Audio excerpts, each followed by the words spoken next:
خنجر چلے کسی پہ تڑپتے ہیں ہم امیر، خنجر چلے کسی پہ تڑپتے ہیں ہم امیر،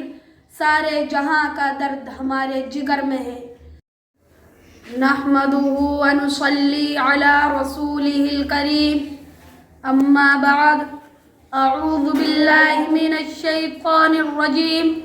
بسم اللہ الرحمن الرحیم، واعتصموا بحبل اللہ جميعا ولا تفرقوا واذكروا نعمة الله عليكم إذ كنتم أعداء فألف بين قلوبكم فأصبحتم بنعمته إخوانا، صدق اللہ العظیم۔ معزز سامعین اکرام، ابھی سورہ آل عمران کی آیت نمبر 103 کا جو حصہ میں نے آپ حضرات کے سامنے تلاوت کیا، اس میں اللہ تعالیٰ نے ارشاد فرمایا،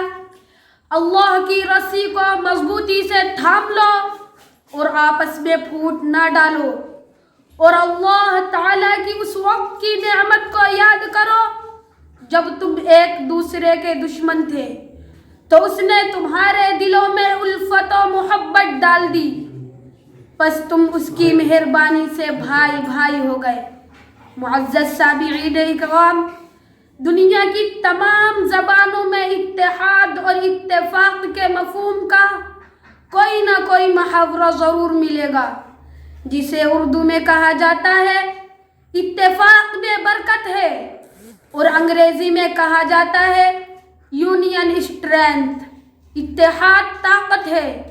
لیکن افسوس ہوتا ہے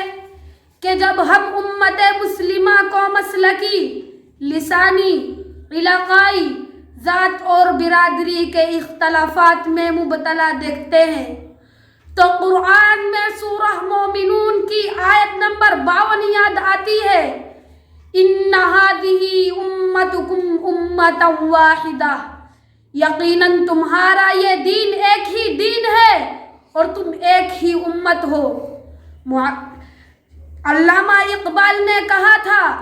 منفعت ایک ہے اس قوم کی، نقصان بھی ایک ہی سب کا نبی، دین بھی ایمان بھی ایک،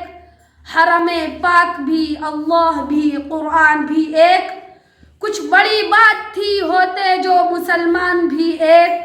معزز سامعین، آج ان مسلکی، لسانی، علاقائی، ذات اور برادری کے اختلافات کی وجہ سے امت کا شہرازہ بکھر چکا ہے۔ یہی وجہ ہے آج ہر کس و ناکس امت مسلمہ کے کسی بھی فرد پر ٹوٹ پڑتا ہے۔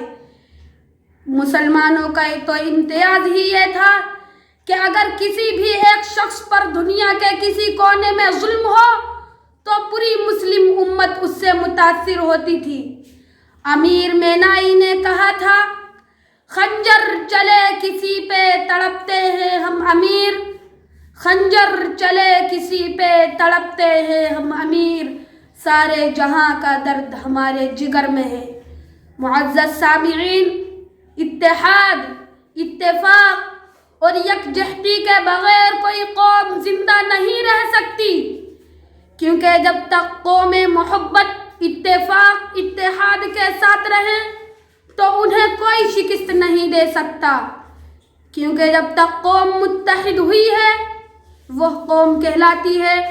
نہیں تو وہ افراد کا منتشر گروہ کہلاتا ہے، جن کو دوسری اقوام بآسانی اپنا شکار بنا لیتی ہیں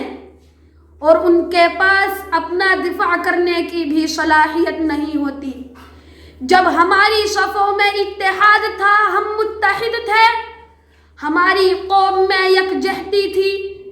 تو اس وقت کی سپر پاورز کہی جانے والی حکومتیں روم اور فارس ہمارے قدموں میں آ کر ڈھیر ہو گئے تھے۔ اس لیے میں کہتا ہوں، اپنی صفوں میں اتحاد پیدا کرو، متحد ہو جاؤ، ایک ہو جاؤ، اگر قطرہ ہو تو جم جاؤ دریا بن جاؤ گے، ذرہ ہو تو تھم جاؤ صحارا بن جاؤ گے۔ اس لیے کہا تھا ابو المجاہد زاہد نے، ایک ہو جائیں تو بن سکتے ہیں خورشید مبین، ایک جائیں تو بن سکتے ہیں خورشید مبین، ورنہ ان بکھرے ہوئے تاروں سے کیا کام بنے۔ آخر دعوانا ان الحمدللہ رب العالمین۔